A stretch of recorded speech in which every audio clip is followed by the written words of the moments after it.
body? Yes, Doctor. And the police are particularly anxious that the cause of death be determined at the earliest possible moment. It's a pity. She was a very beautiful woman. One hates to perform an autopsy on a beautiful woman. But you've no other choice, Doctor. Most unusual. There are no marks of violence on the body. What do they suspect? Poison? Have they any idea? My understanding is, Doctor, that the authorities are entirely at sea as to how she was killed. They know why, but, and they also have the fellow who killed her. But... Yes, that doesn't matter. That's none of our business. Our business is to find out what killed her. And yet, one often wonders, what could have caused the last thought that was cut off by death? If it was spoken now, what would it be? Yes, you're here. You found me at last. But you know what you killed me. I warn you. Don't come another step. No, don't, please. Don't. No, I told you I didn't want the bandage. Why, Laura? Why are you so opposed to the bandage? Does it remind you of something, perhaps? What do you mean? Oh, nothing, Laura, nothing. Now, won't you lie down again and let me complete the examination? You're a sick girl, you know, in a highly nervous condition. I want to know what you meant by saying the bandage reminded me of something. If you don't know, how should I? You don't fool me for a minute, Doctor. I know how you feel about me. Do you, Laura? Then I wish you'd tell me, for I don't know. I don't know how I feel about you at all. You're clever, Doctor. But I'm wise to you and that fool of a son of yours. How long have you been married to Ward now? Too long. And why don't you give him his divorce? He's asked you often enough. I'll give him a divorce when I'm good and ready. I see. I'm not afraid of anything he can do, or you, or anyone else. What's that? Your heart's beating like a trip hammer. I must warn you that this high state of nervous tension... What's that noise?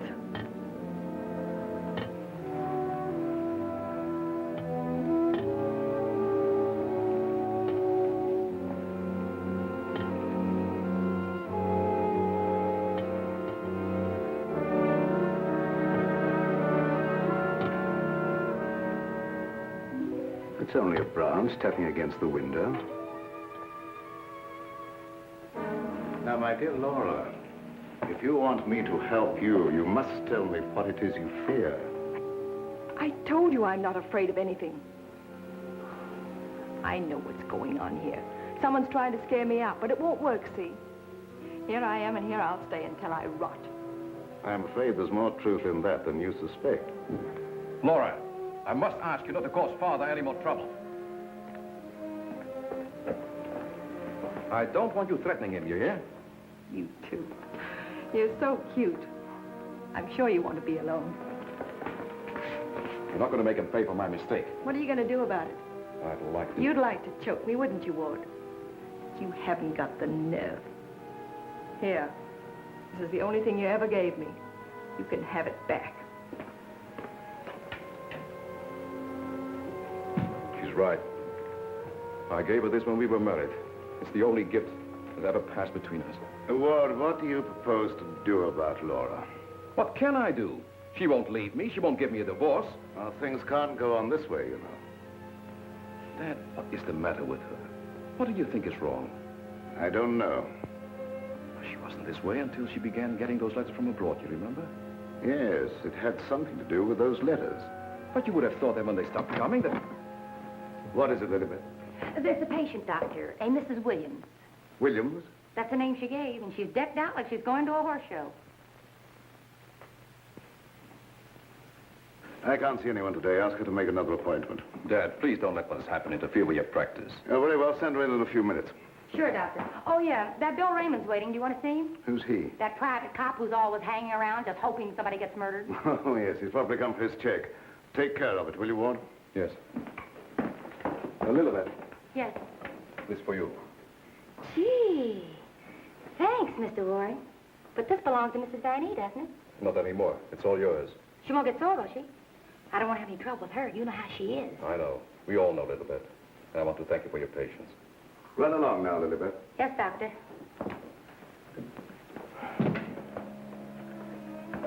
You made a fatal mistake, my boy, in marrying Laura. Yes, I know. But you don't suppose I'm going to stand for it forever, do you? No, I don't. And I don't think it will be necessary. Do you have a plan? I think it'll be better if you leave everything to me. From the day a mysterious caller came to see Dr. Van E. Oh, yes, I remember now, Mrs. Williams. I spoke to you this morning on the telephone. I'm sorry, but I can't tell you any more now than I told you then. Oh, naturally, Doctor.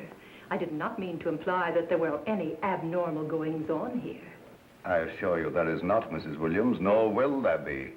Nevertheless, Doctor, the way you were described to me and the way your place was described to me, I am certain that I am in the right place.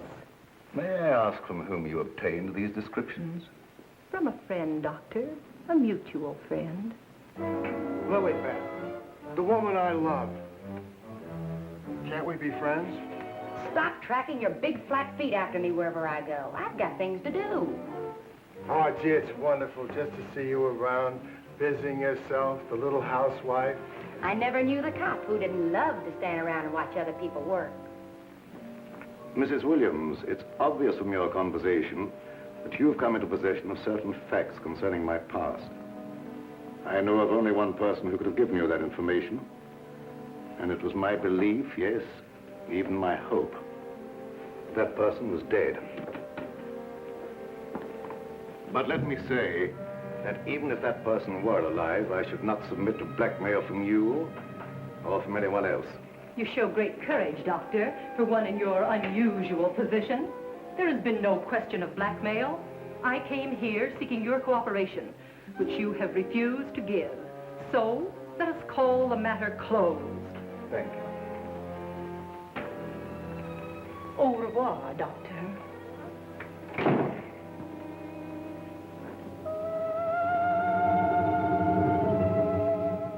Then came this sinister pair.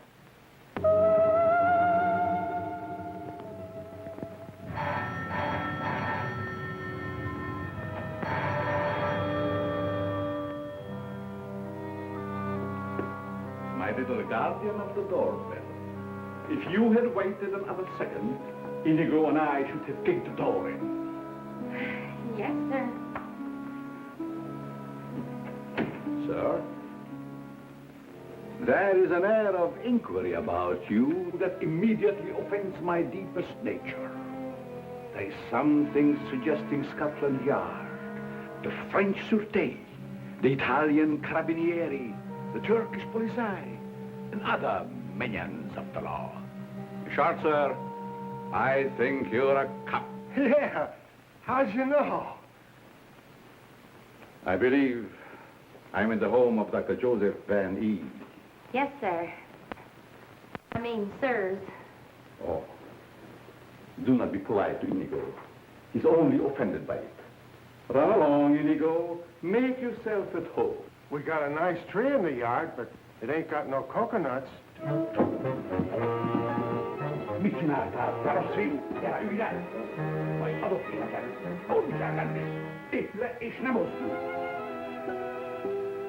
My little friend Inigo is deaf and dumb. He cannot hear and he cannot speak. But he reads the lips, and I would advise you to say nothing to annoy him. For his temper is short, indeed.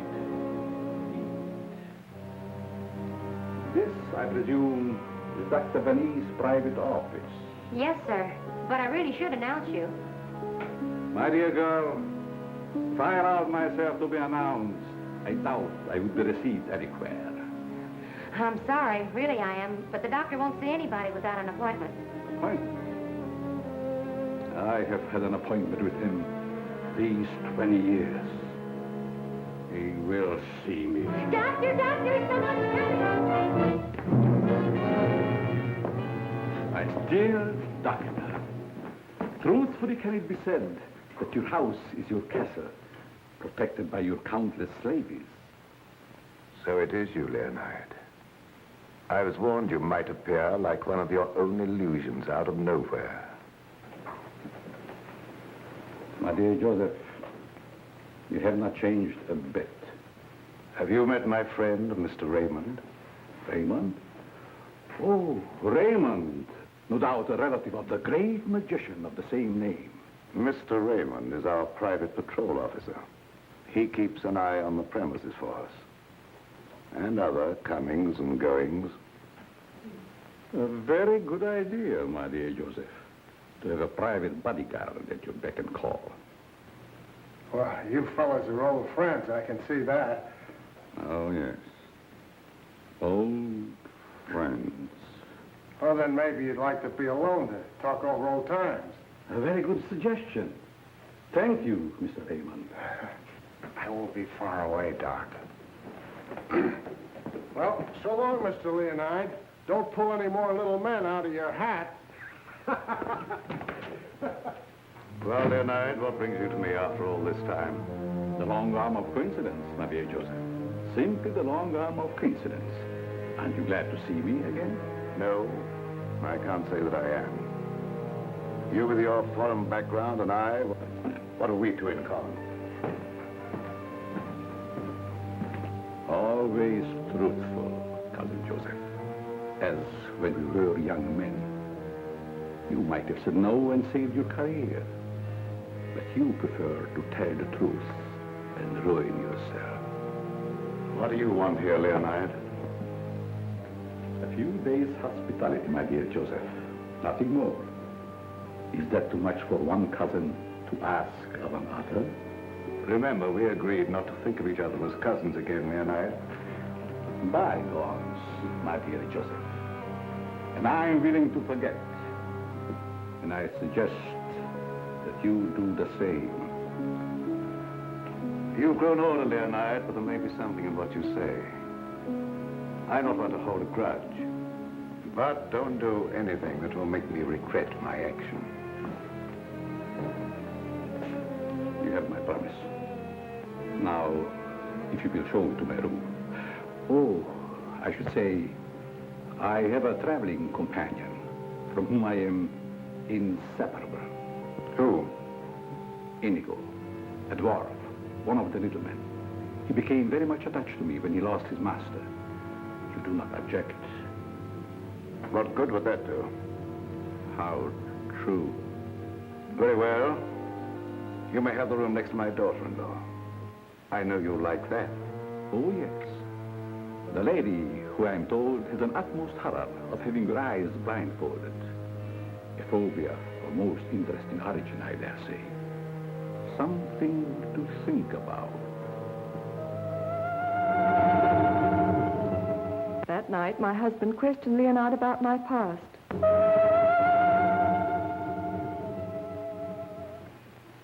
Cousin Leo. Oh, my dear Ward. How flattering that you remember me. Well, how could I ever forget you? What are you doing here? A chance visit, my boy. I wanted to see the old homestead again. You've seen Father? Yes, and he received me with open arms, in a manner of speaking. I don't mind telling you, you came at a very bad time. We're having some trouble. My boy, Trouble and I are like this. I presume you refer to the charming lady in the room next to mine, your wife, I believe. Yes, Laura, I haven't met her, but I'm looking forward to the pleasure. I'd like to talk to you for a moment. All right. Perhaps you can help us. By doing what, my boy? You've been everywhere. You were caught in Europe during the war. I'd like to show you something. You may be just the person I'm looking for. If I can be of any service. Did you ever hear of a dance team called Renee and Lorette? I don't think so, my boy. And then There again, must have been such a team. Look. Renee and Lorette, the dance of the green mask in the green room in Paris. The green room. Yes? Oh, the face of the man does seem slightly familiar. May I ask, where you got this photograph? The maid, Lilibet, found it in Laura's room and turned it over to me. Oh, then, my boy, I'm afraid I can't help you.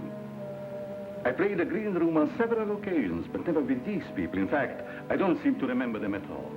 And I appeared in many clubs during the occupation. I'm sure the girl behind the green mask in this picture is Laura. How can you be sure? Who can ever be sure what's behind the mask?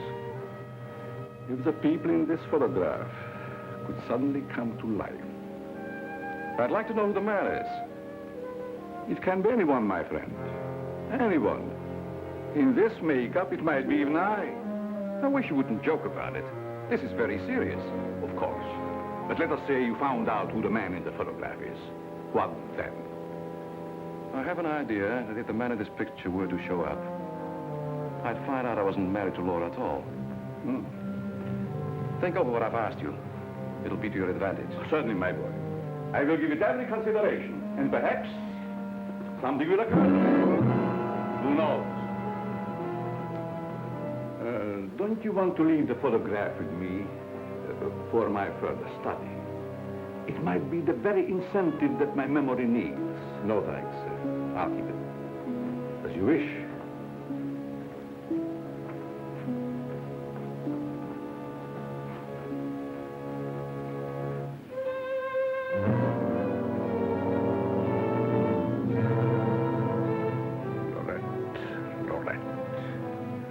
I'll make a bet the man in green will get you yet.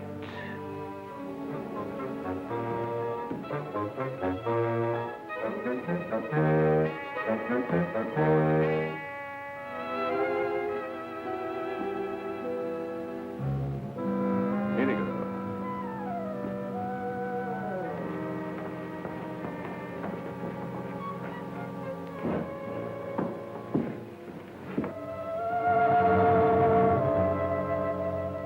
A gruesome surprise was in store for me the following morning.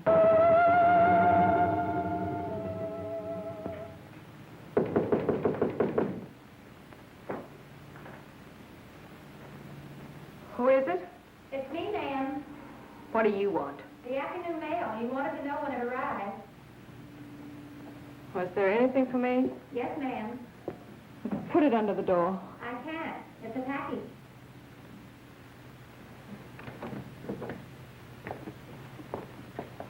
What's in it? I don't know. It's against postal regulations to open other people's mail. That's never stopped you before. I'd like to know what you mean by that remark, ma'am. Oh, shut up and get out. Don't you want me to help you? No, I don't. Get out. It's addressed to you in green ink with a warning. Look out for the man with the green mask.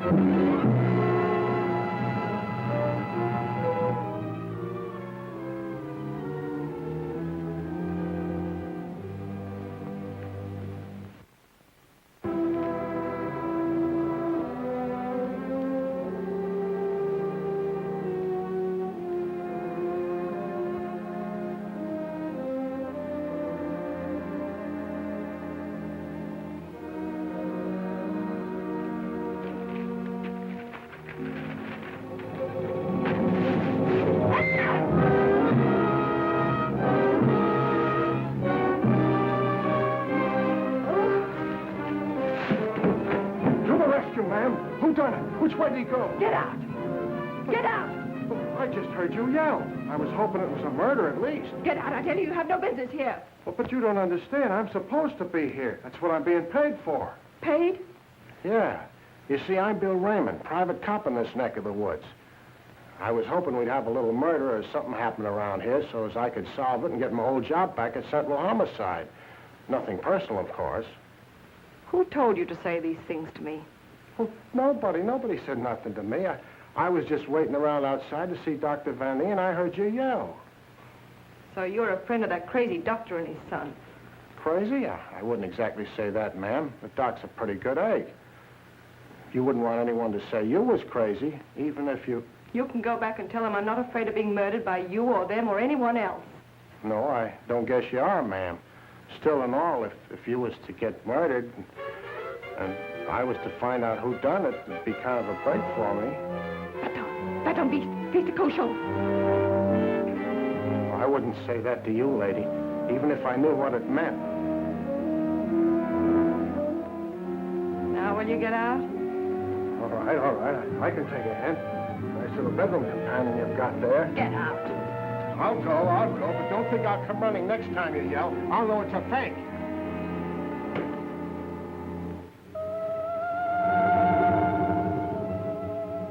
I became afraid and my mind started to crack.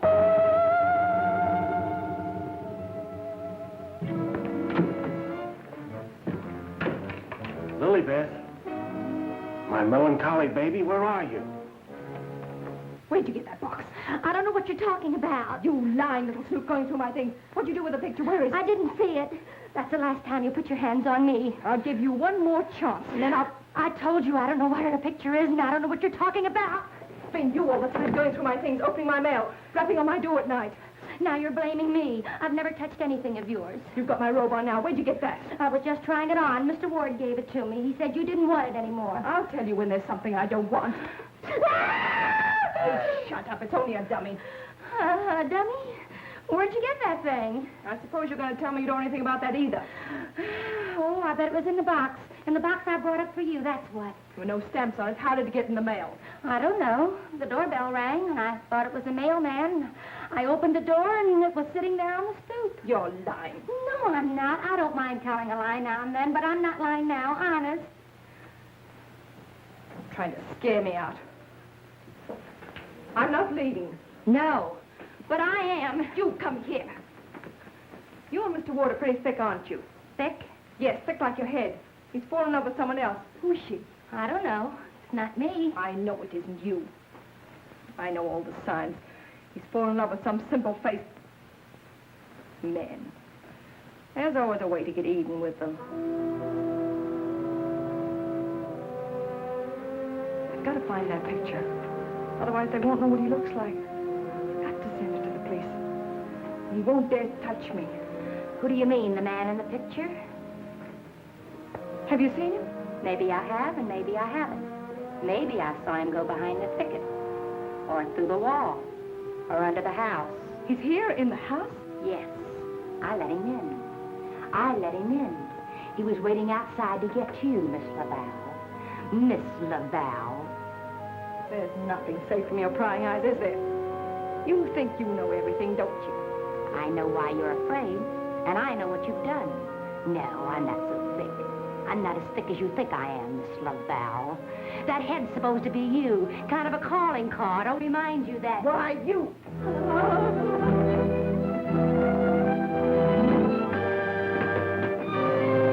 Excuse me, lady.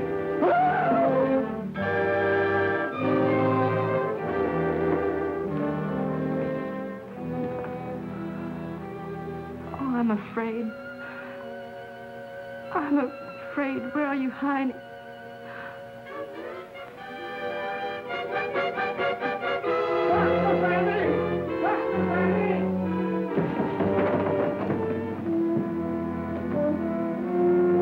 Dr. Fanny! Dr. Fanny! Doc! Fun is fun. But after all, there ain't nothing in my contract that says I gotta... Well, now I ask, is that anything to be playing football with? Where did you get that, Raymond? Miss Fanny chucked it at me like I was a pass receiver for a football team. And I'm all out of practice. Let me see it.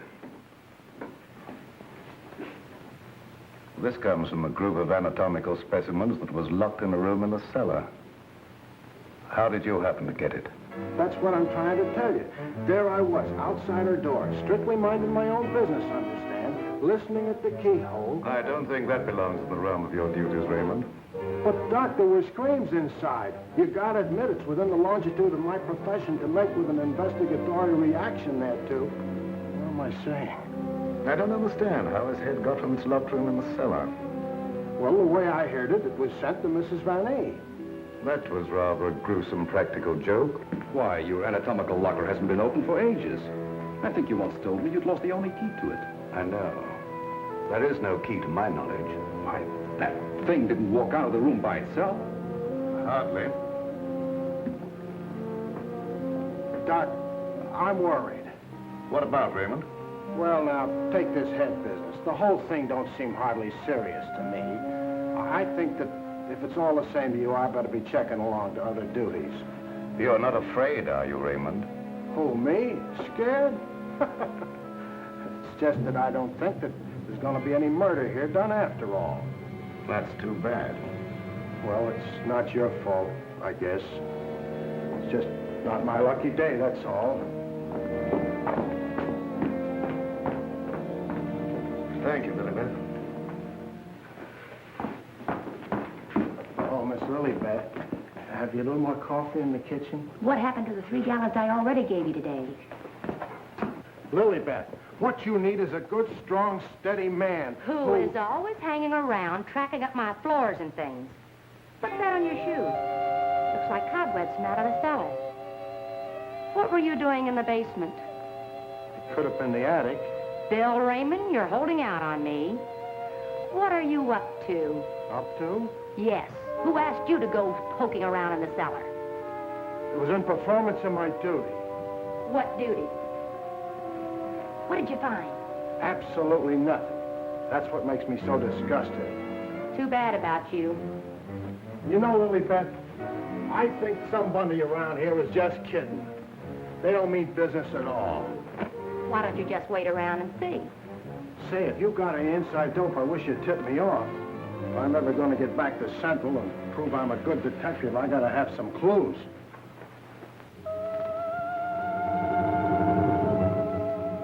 Yes, I was scared. Scared of my life. I expected big things of that ghoulish-looking guy, but he ain't delivered neither. I should say, in a way, you were entitled to expect big things from him.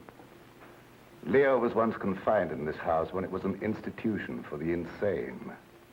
Nerves, you know. Do tell. Well, then, he must know his way around the place, huh?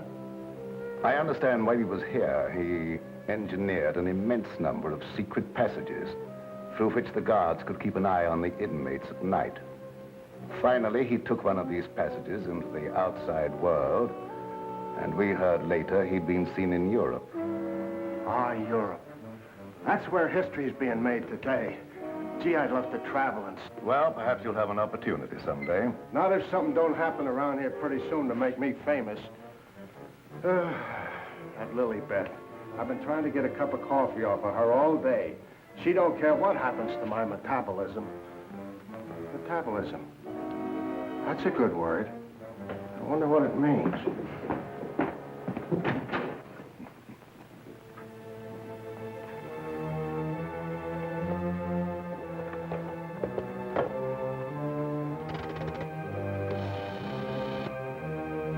Operator, I want the police right away.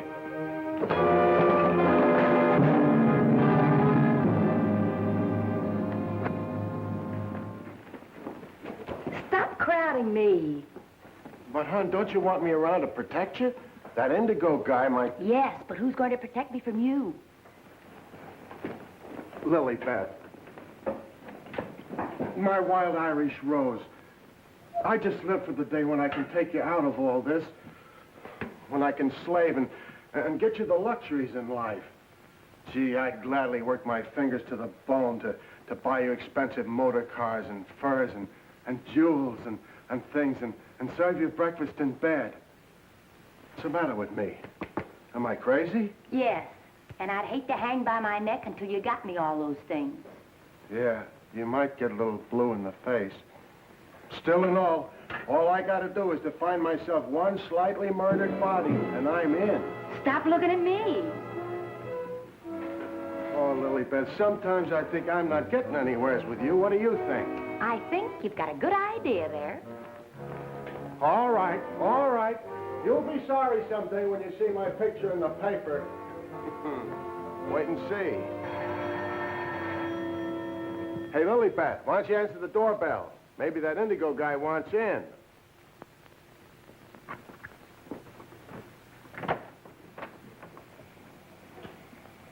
The doctor ain't home. You'll have to call some other time. Don't be silly. Don't say I didn't tell you. Close the door on your way out. Hey, wait a minute. Well, if it isn't Bull Raymond. Shh, Terry.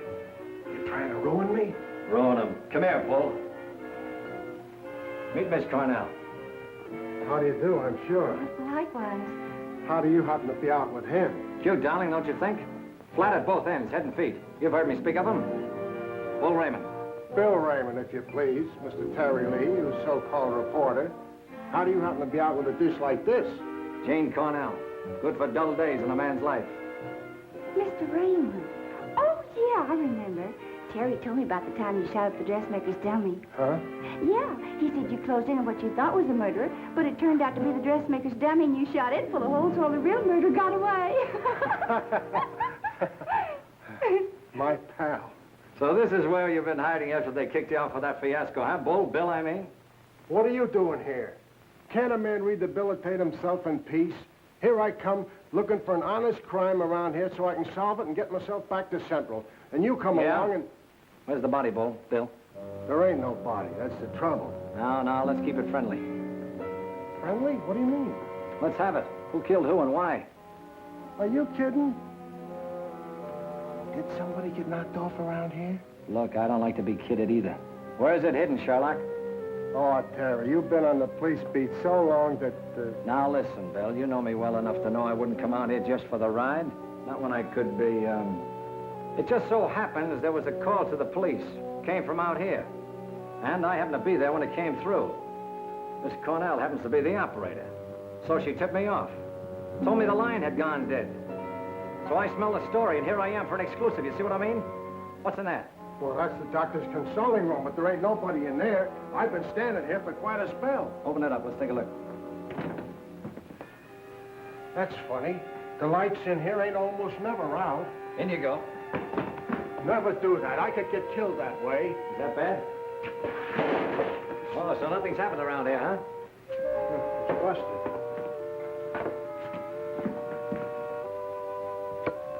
There, see? Like I said, there ain't nobody here.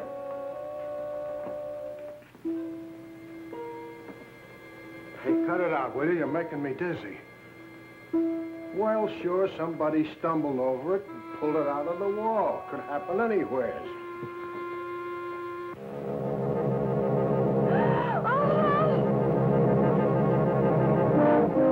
Wants to shake hands with you, Bill. Step right up. Not me. You seen it first.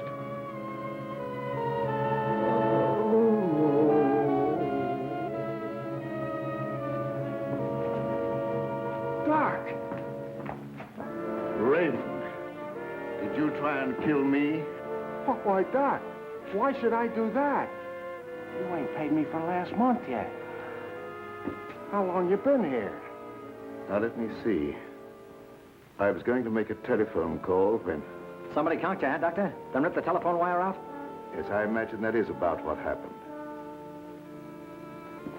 Who are these people? Well, they're all right, Doc. This is Terry Lee and Miss Cornell from the Times. We don't want any reporters here. Nothing's happened. Look, Doctor, nobody ever wants reporters, but then something happens, and there they are. But nothing has happened. I fell and hurt my head. Oh, I see. Then you got up again, put yourself on the table, and got all nice and pretty in that shroud there. You won't get any story here. And now, if you'll excuse me, I have some work to do. Doctor, do you mind if we stick around for a while, seeing that nothing's happened? Well, why not? Very well, you may stay for a while, but I warn you, if you make yourselves objectionable in any way, I'll have Raymond throw you out. Well, come on. You heard what the doctor said. He's busy. Get out of the office.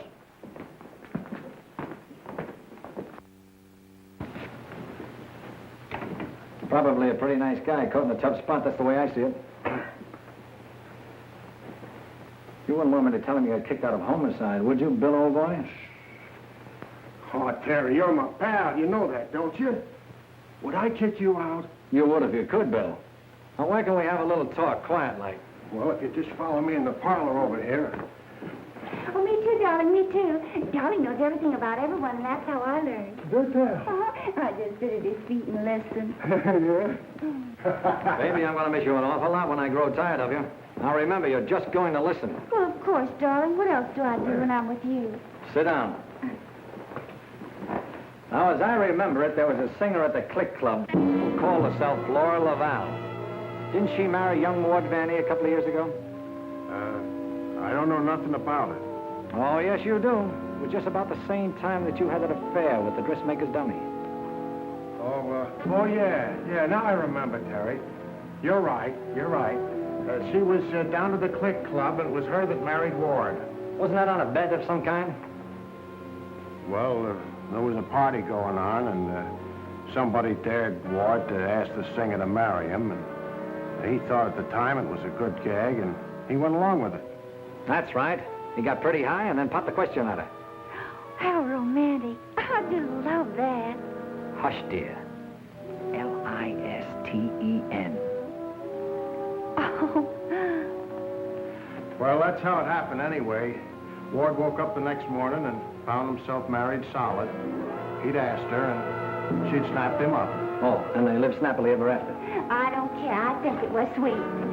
Darling, couldn't I get you high sometime and... Sweetheart, have you ever heard the old saying about little girls? What's that? Little girls should be seen and not heard. Now go on, powder your nose. All right. I think I'll be shoving along, too. Now, wait a minute. We're just getting started. We were talking about a singer who called herself Laura Laval. Pushed away into this house for good reasons of her own. Gentlemen, I beg your pardon. I must tell you frankly, I have been eavesdropping. Professor Leonard, this is a reunion. My boy, you must forgive me. You seem to remember me, but I do not recollect you. When was it? What was it?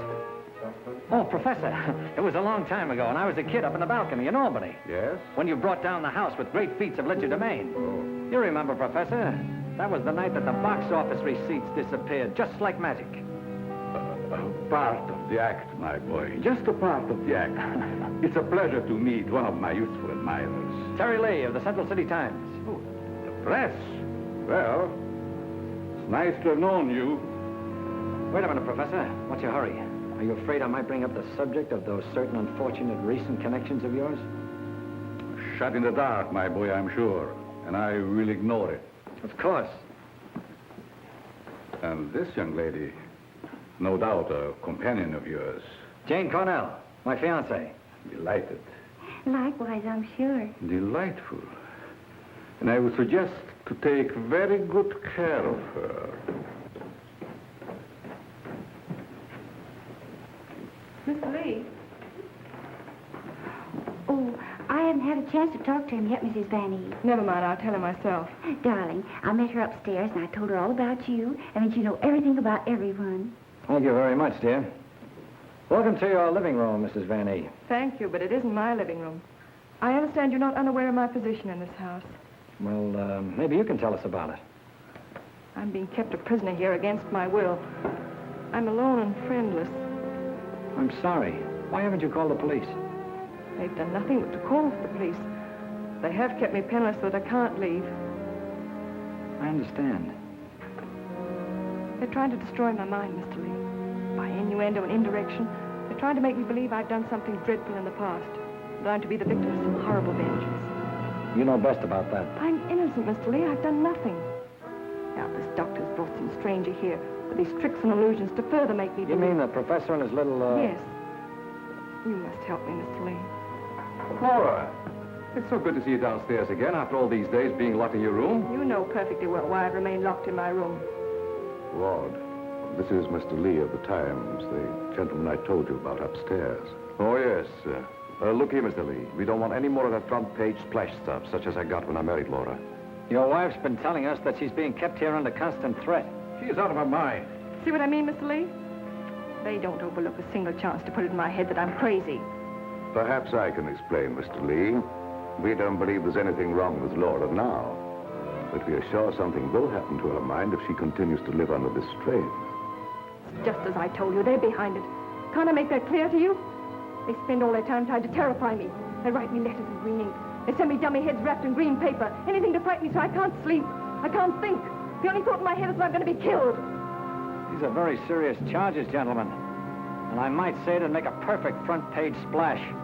Lee, if you dare print a word about those ravings of my wife... Don't do anything to make me think they aren't ravings, Mr. Van E.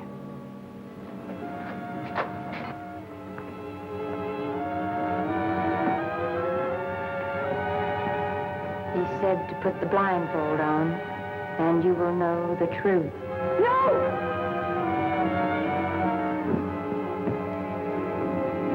What's wrong with her, Doc? Quiet, Raymond. You don't mean that she's... Dead, Raymond.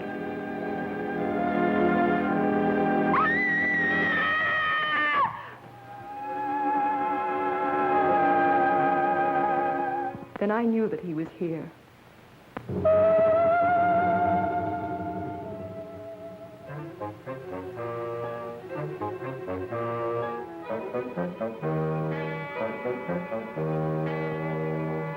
She's coming out of it, but she's in an advanced state of shock.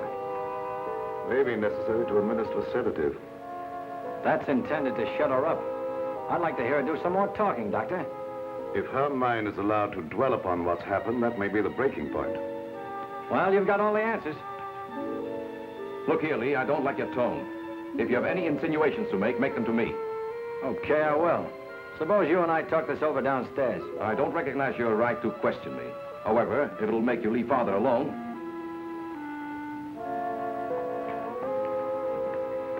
Bill, fix yourself a chair right outside the door and don't leave until I get back. Sure. But what about Lily Pad? Don't she rate nothing around here? Now, Lee, first I'd like to see your credentials. You bust in here saying you're a reporter. That's the old turn the tables gag, Vanny, but if it'll make you any happier, take a look. All right, you're a reporter. But I still don't understand how you and the young lady got the news about our troubles. Do you really believe that story, Lee? Do you, in your right senses, really believe that we are keeping Laura a prisoner here? That's what the lady says. She said that... Nonsense. Nothing would please me more than if she got out. Look, I don't get any of this stuff, Vanny, but there's a tricky deal going on around here, and I intend to sit in on it. Too bad I can't flash the city desk to make ready for a front-page replay. Yes, isn't it? Either your wife is the victim of a well-plotted program of persecution calculated to drive her insane, or she's the witch you say she is. You're the fellow with the nose for news. What does it tell you? It tells me that right now I'd like to know where your disappearing relative is.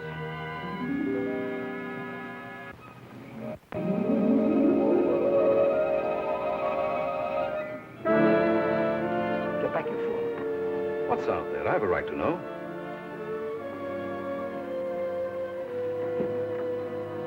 Don't see anything. What was it? It isn't possible. It isn't possible, of course. What do you see out there, Lee? I've had enough of this. Come on. Are you nervous, Miss Cornell? Oh, no. I think it's very exciting. Well, Professor, I thought I just saw you outside banging at the moon. You disturbed her sleep. Poor child. Where have you been? How about you start acting normally for a change? You're bringing suspicion upon all of us. I, my boy? What have I done? Suppose you tell us. Has no one arranged to silence you yet, Mr. Lee? What a pity.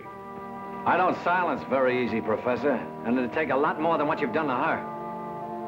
Do you suggest that I had a hand in that poor girl's unfortunate demise? Why don't you behave yourself, Professor? Mr. Van E here has the right idea. You're just gumming up the works. I did my humble best. Who are you working for? What do you expect to get out of it? I'm discharging a debt, Mr. Lee. A debt contracted many years ago. Now, are you any wiser than you were a moment ago? No, but I'm beginning to get a general idea. By the way, how's that little girl of yours? I hope fervently that nothing happened to her. She would look so beautiful lying here. Look, Professor, I may not have been very smart in bringing Miss Cornell here, but if I thought you had any plan to do that... Why do you persist in making me the villain, Mr. Lee?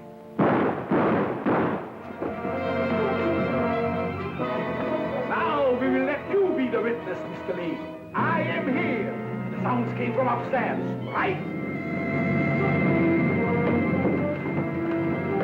Always reliable. Now what do you rehearse? In there, Terry. In there. It's murder.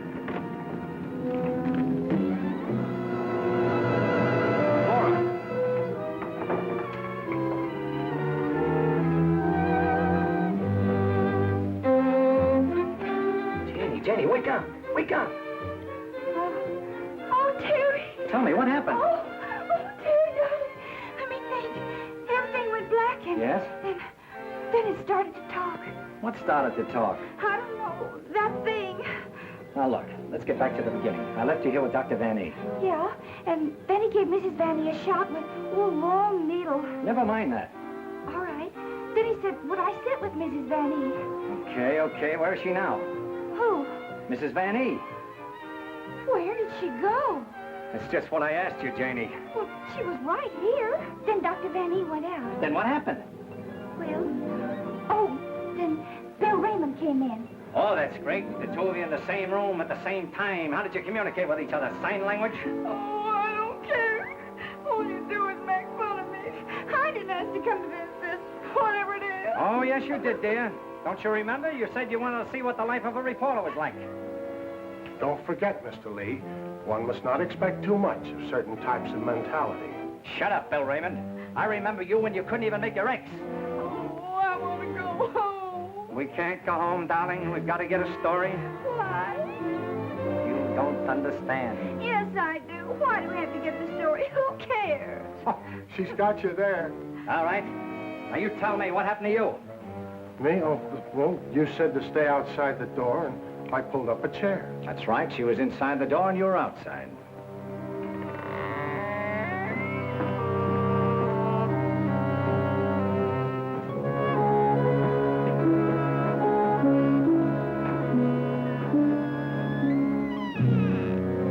Then come that odor of heavenly perfume. That was an Lily Beth. It was sweet and penetrating, like an ancient drug. And I felt kind of sleepy-like. Oh, so sleepy.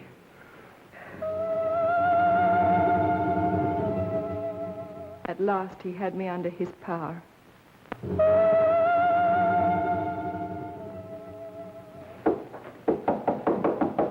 There must be a button or a gadget of some kind around here. 2 o'clock, almost deadline for the 9 o'clock final. Oh, Terry, what makes you think there's anything behind them walls? I've got a sneaking suspicion that the professor uses them for a disappearing act. I wish Lilybeth was here to make me a cup of coffee. Well, she's right over in the doctor's office. Why don't you ask her? Poor Lilybeth. I kind of hinted that all I needed was a murdered body, but I didn't think she'd take it personal. Will you stay with those walls? I've been around them 3 times, Terry. The thing I can't understand, if the professor was down here when the trouble was going on upstairs, he just had to be 2 different guys in order to have a hand in it. Oh, Terry, let's figure it out in the morning, huh? What's that?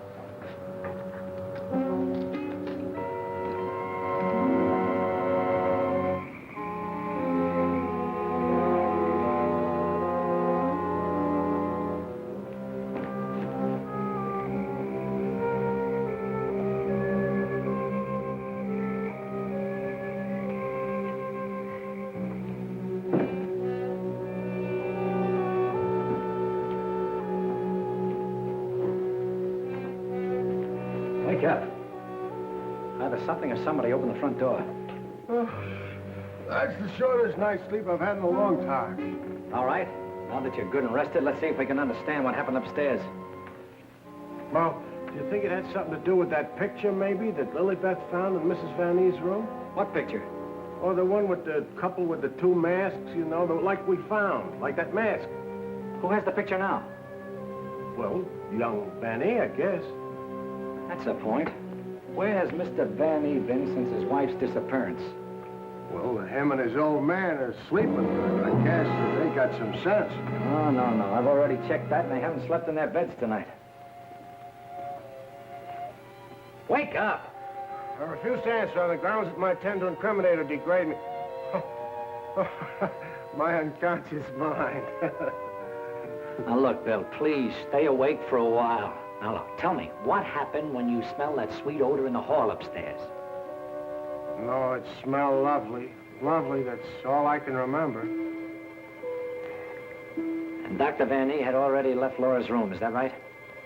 Yeah, he'd gone out, and he said goodnight, and he had given her some sedative or something that he said would take care of her till morning, and then he went down the hall to his own room. And then you fell asleep? Yeah, no, I just kind of dozed off a little. Like this. Here's your coffee, sir. Terry, that's a dirty trick. Stay on the other side of that window. What for? Take a look. I'm looking. What do you see? Lilybeth! Gee, this ain't natural. Who are you talking to? The woman I love. Poor little angel. Try and speak to me. She can't hear you.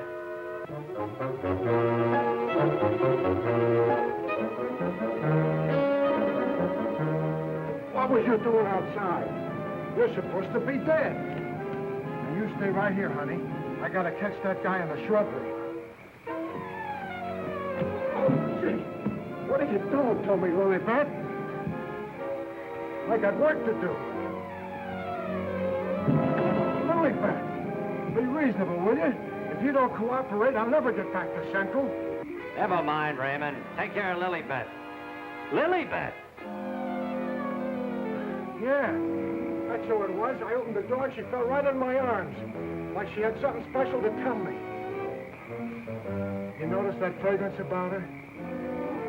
And to think this wilted flower was once even as you and I. Take her back into Dr. Van E's office. What's she doing wandering around? She's supposed to be a corpse. What happened to that guy outside? Never mind. You found her. I never knew she was lost. I missed her. I missed her from my office. Will you please take her back? What are you going to do? Yes, Doctor, and what have you been doing? We've turned this house upside down trying to find you. Hardly that, young man. If you'd done that, you would have found me. Now, Raymond, we can't allow this girl to remain in this condition any longer. But what can you do? She looks like a perfect stiff to me. Bring him into my office.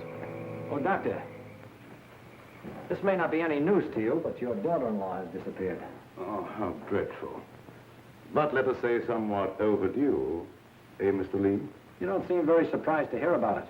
Young man, when you've been devoutly praying for something to happen, you accept your good fortune without question.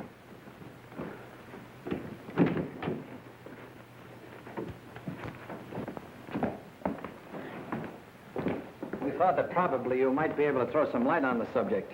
That's right, Raymond. Leave her there. There's absolutely nothing wrong with her. Huh? And you mean I've been pining away for nothing? She was put in a deep hypnotic sleep, that's all. But why? Why, Doc? Who done it? It was done so that she would obey certain orders that were transmitted to her. If that's true, then why did you declare her dead? I had my own good reasons. Would you give me one reason why you like to go around getting hit on the head? That must become a little monotonous. Mr. Lee, are you sure that you saw what you thought you saw? Well, I'm not blind. I might be getting a little dizzy in this madhouse.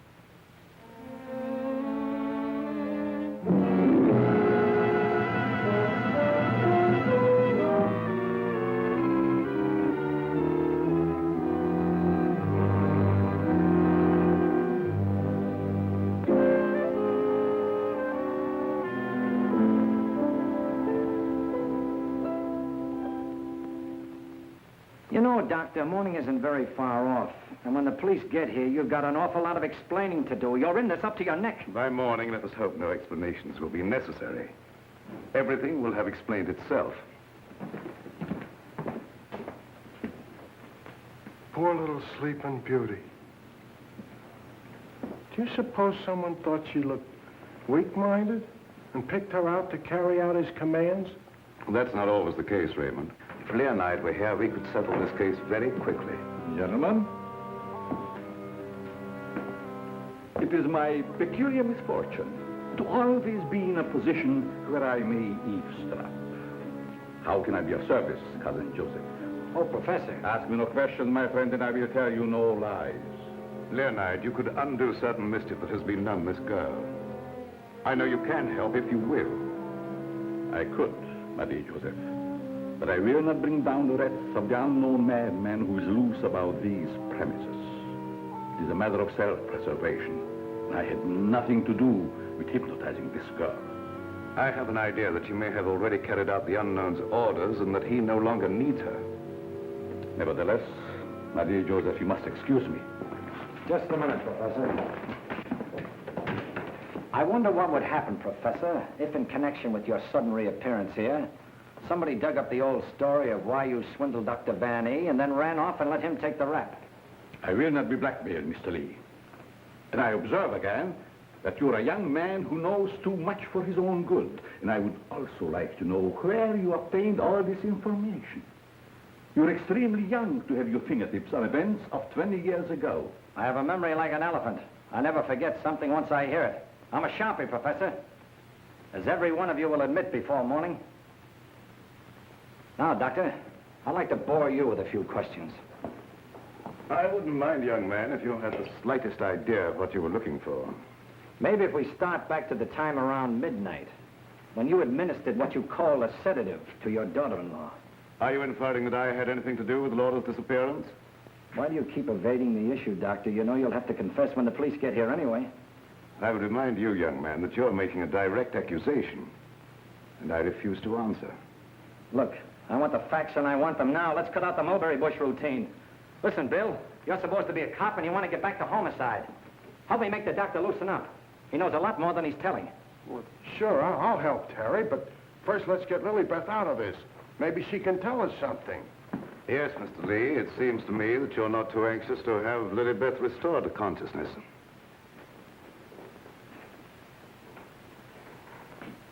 What do you hear, Doc? Her heart's in a very depressed condition. Someone's been giving her orders by mental telepathy. Hey, could I learn to do that? Supposing Lilybeth was in the kitchen, could I telegraph her a wish for a cup of coffee, huh? Perhaps, Raymond, someday when we have a little time, I'll indicate the principles of hypnosis to her. Thanks. Dear Joseph, the principle of hypnosis isn't as simple as you would make them believe. It requires a long and patient study. But I will risk the rest of the unknown. For I see you truly love this child. And for your sake, I shall use my knowledge. Oh, gee, thanks, Professor. You're solid.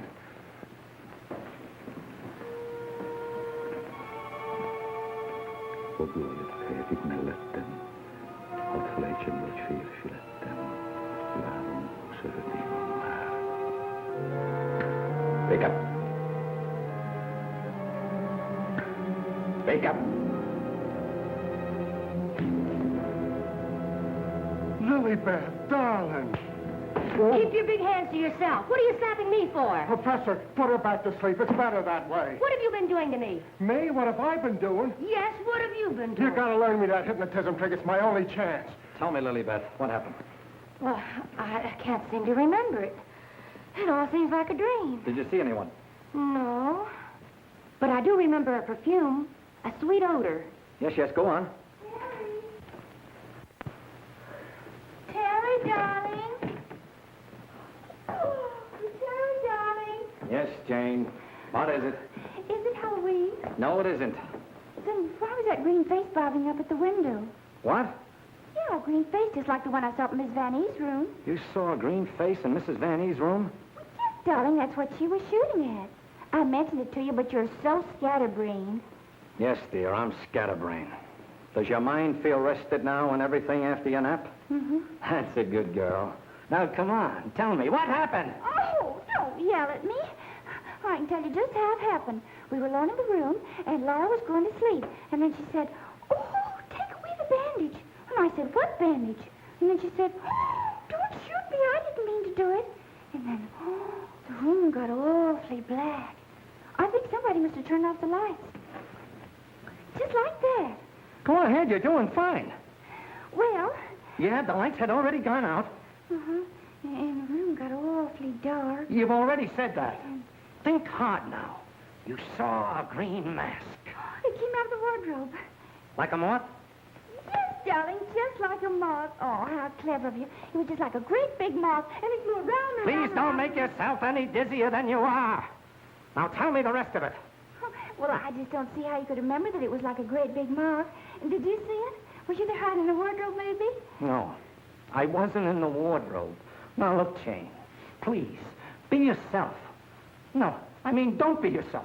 Just relax. Relax. Mr. Lee, just a moment. Where were you? Were you upstairs? No, I was down here talking with your son. And by the way, where is he? Here I am, Mr. Lee. What can I do for you? Will you stop it? Yes, I was listening outside the door. You haven't answered my father's question yet. Oh, come on, take it easy, take it easy. Maybe you can tell us where you've been, Mr. Vanny. Of course you don't know anything about your wife's whereabouts. Oh, go on, tell him where she is. I want to go home. I'm hungry. Quiet, everybody, quiet! Laura! Don't. No, don't. Don't.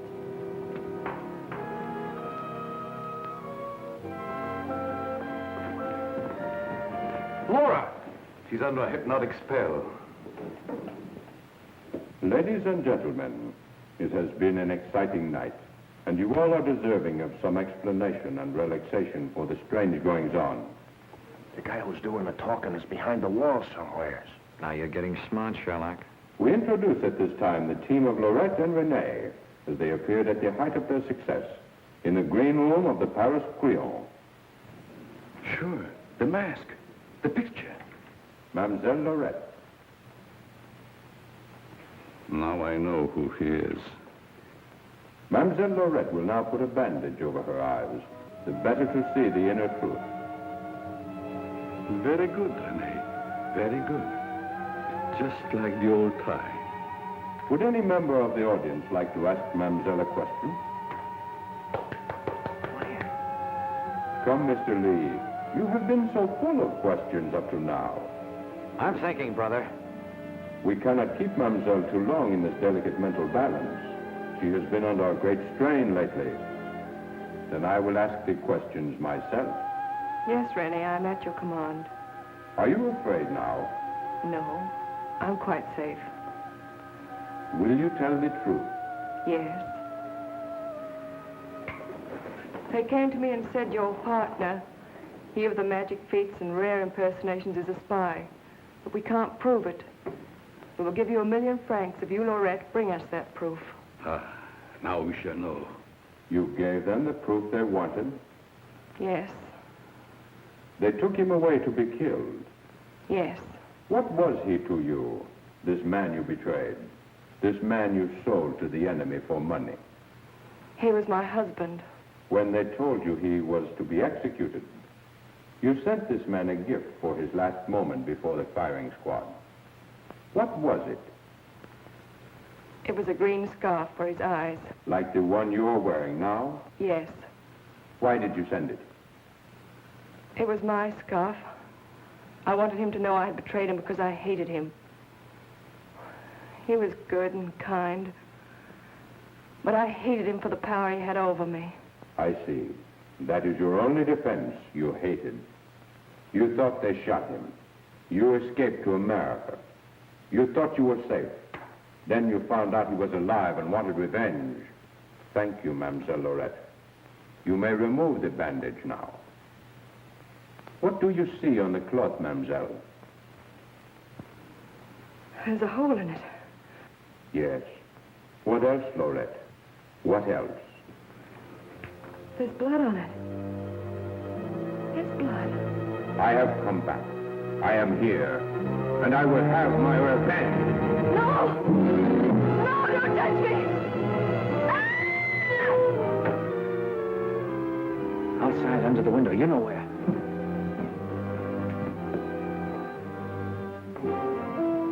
Yes, he had his revenge. She's been living in mortal terror that he'd find her. Just a minute, lady. You ain't going nowheres.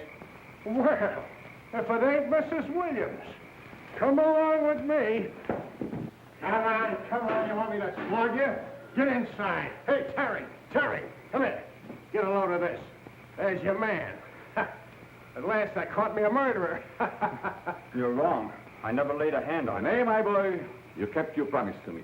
You said you wouldn't touch her. But she's dead, ain't she? And you ain't going nowhere till we find out what killed her. And you, Professor, you know too much for your own good. I'm holding you, too. Now you're getting smart, Bill. Well, Professor, I see you two know each other. Yes. Renee was my assistant. I taught him everything he knows. He went out for himself and became a success. Later, we met in a concentration camp. And here we are. A small world, Mr. Lee. A small world, indeed. Terry, is place where you get the marriage licenses? No, dear, this is the morgue, the morgue. Oh, darling, you say the cutest thing. The mark. Oh, Never mind, dear, you just stay right here. Nobody will get you. oh, but... Well, Doctor, got anything to add to my story of the year? Who's this Renee? Renee was a husband. She turned him over for a sum. Figured the Nazis would take care of him, but he had ideas of his own. Look, Doc, was it murder? Do I finally get a break? Was she murdered? We're sending the report to the police. What was it say? Ah, come on, Doctor, don't hold out on us. I didn't understand it at first, but I do now. There were no marks of violence on the body, and we found no internal disturbances. What does this all add up to, Doctor? Yes, let's have it. She was literally scared to death.